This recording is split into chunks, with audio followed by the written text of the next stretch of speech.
is either in control or the state sponsors terror. If this was a Muslim ban, it's an epic fail of a Muslim ban, isn't it? 85% of the Muslim world can still come to this country with no problem. But when you have stories out there like this, portraying the administration as incompetent, as evil, as racist, as Hitler-esque mother killers, and I'm taking that right from a Federalist story, that's a great phrase. When you cater to the quote-unquote regressive left, those out there looking to destroy the Trump administration, and by extension, destroy America. Because let's face it, folks, left, right, center, we're all in this together right now. We all need President Trump to succeed. And there are signs already that he is having some success. But come on already.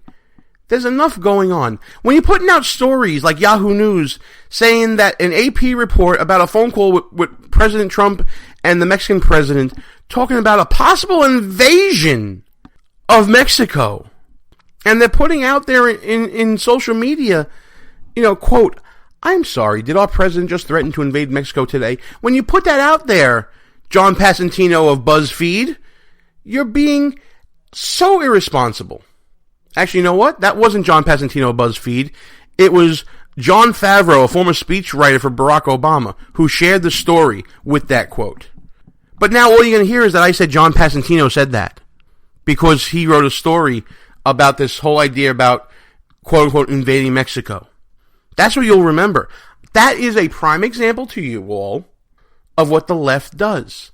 They'll plant a grain of information that is 51% accurate, maybe at most, run with everyone's conclusion about it, and then later on correct it for posterity to show that they were, quote-unquote, reputable and credible. Nothing reputable and credible what's going on in the media today. It's all-out war against the Trump administration.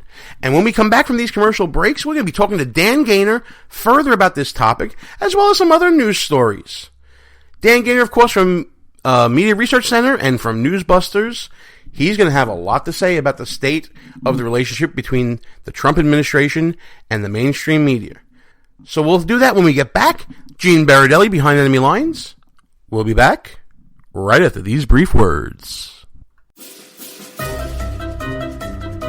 If you're a long-time listener of the show, or maybe this is your first time listening, you can probably tell that me and the gang here, we like to have our share of fun, whether it's on or off the air. We talk about 2-drink minimum radio and no medication Wednesdays or whatever day it may be. That's why when we found the people at Less Government, More Fun, we knew it was a match made in heaven with this show. Folks, we live in a time where government is out of hand. Our founding fathers did not intend government to be all-consuming in all parts of our lives. That's why we are telling you to go to lessgovmorefun.com, check out the website, check out the swag. What the people want is less government, more fun. Pass it on, make it happen. Who might you save? Your mother, your father, your husband, uncle, aunt, son. Learn FAST, F-A-S-T, the sudden signs of a stroke, and you could save. Your friend, teacher, boss. F, face drooping. A, arm weakness. S, speech difficulty. T, time to call 911. F-A-S-T. That's F, face drooping. A, arm weakness. S, speech difficulty. T, time to call 911. The sooner they get to the hospital, the sooner they'll get treatment. And that can make a remarkable difference in the recovery of your neighbor, the waiter, grandmother, grandfather. So learn FAST, the sudden signs of a stroke, then pass it on, because you never know who might save you. Your wife, your colleague. Spot a stroke fast. Visit strokeassociation.org, brought to you by the American Stroke Association and the Ad Council. Behind Enemy Lines Radio is all about being right. No, seriously, it is. If you ever listen to Russ Gallo or me go back and forth on some issue, we always want to make sure that we remember who said what and when we said it. That's why we go to goonrecord.com. It's a brand new social media website. Challenge people on what they believe, whether it's in politics, sports, entertainment, finance, whatever. There's a category for you at goonrecord.com. Check it out right now. Tell us, what do you stand for? It's time for you to go on record. Behind Enemy Lines. Back on the air. Gene Baradelli, back behind Enemy Lines. Joining me on the line right now. Always great to welcome back to the show the man who takes us behind enemy headlines. from NewsBusters and Media Research Center, Dan Gainor. Dan, how you doing, pal? I'm doing pretty well. It's a crazy time, though. This is the most, I think, bizarre and third world-esque the American media have ever been, or at least in my lifetime. It's getting crazy. There's an escalation going on here that we've been discussing on the show of this war between Trump and the media. Who started it, Dan? The media, of course, because it's not a war against Trump. Trump is, he's the general now, but Trump wasn't even in the war. The war has been going on my entire lifetime. The American media have been thoroughly in the tank for one political party, one political perspective my entire life, and trust me, that's not a short amount of time. Remember back when Romney ran for president? Mitt Romney was a mild-mannered, nice, smart, professional businessman, and the media devoured him. They went after him tooth and claw to the point where even Bill Maher, this election cycle, came out and said, we were wrong about that. Turns out he's a really nice guy, and we were wrong. Everything we said was wrong about it. We're sorry, but this guy's bad. It's ludicrous. My adult political life goes back to Reagan. And in my adult political life, every major Republican candidate has been called named Nazi, Hitler, etc.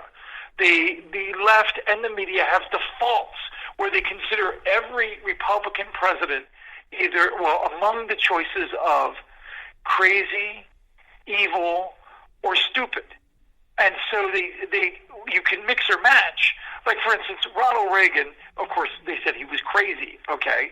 Well, then he was stupid because he was senile.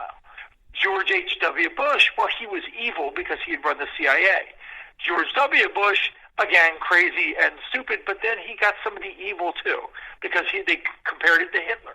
When George W. Bush left office, there were 6 million references to him involving either Hitler or Nazis. 6 million. Kind of an appropriate number. The media don't get that. Don't want to admit their involvement in that. How much they promote that. And then Donald Trump, I have absolutely never seen anything like it, where you have certifiable lunatics who are pretending to be reporters like Katie Tur, who's out there talking about, you think Donald Trump's basically going to try to, kill reporters because she made a comparison between him and Putin. And, Putin's an evil dictator. He puts the first part of that word into the word. And, but Trump's not trying to kill anybody, but that's how deranged they've become. If you keep telling people someone is Hitler, what do you think's going to happen? Well, you're going to have unrest in the streets. You're going to have the political process completely cease to work because one political party, he's Hitler, so we're not going to help him. And you've got people, you've already had one attack on Donald Trump and one attempted assassination. Countless, it seems, numbers of people talking on social media about killing the president. And it's all being drummed up by the media doing the work of the Democratic Party. It seems to me, in examining some of these stories that turned out to be quote-unquote fake news, the MLK bust, and, the transgender suicides after the election and things like that, there seems to be this... The handcuffing of the 5-year-old at the airport. Right, the 27-cent foreclosure of the 90-year-old woman, all that stuff. There seems to be... hacking of the power grid. We can go on and on and on, right? There seems to be this MO developing.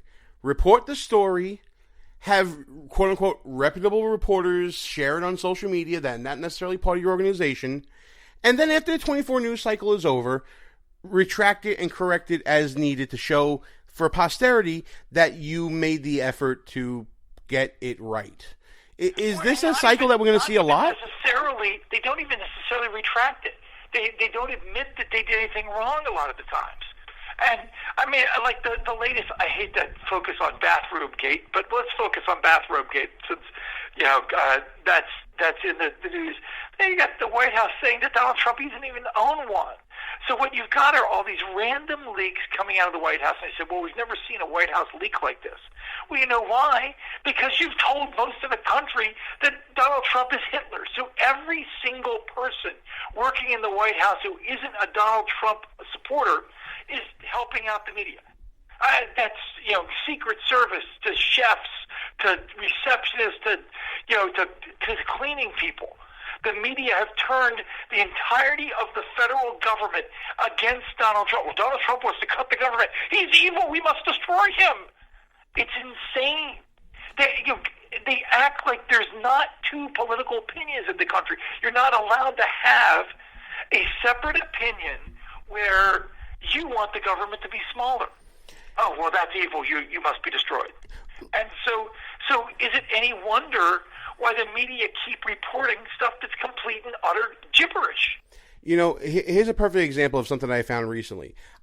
I subscribe to that email subscription service, Help a Reporter Out, where reporters will pitch different stories in different topics.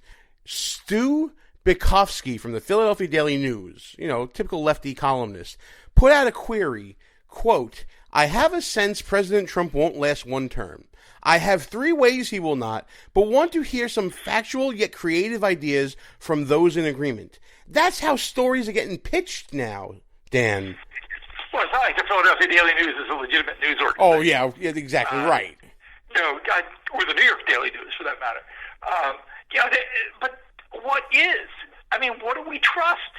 You pick up, you read the daily email from Brian Stelter, the CNN media guy, and it reads like, an industry besieged, that they're fighting this gallant fight against this evil guy. The Monday Night Massacre, right? Come on.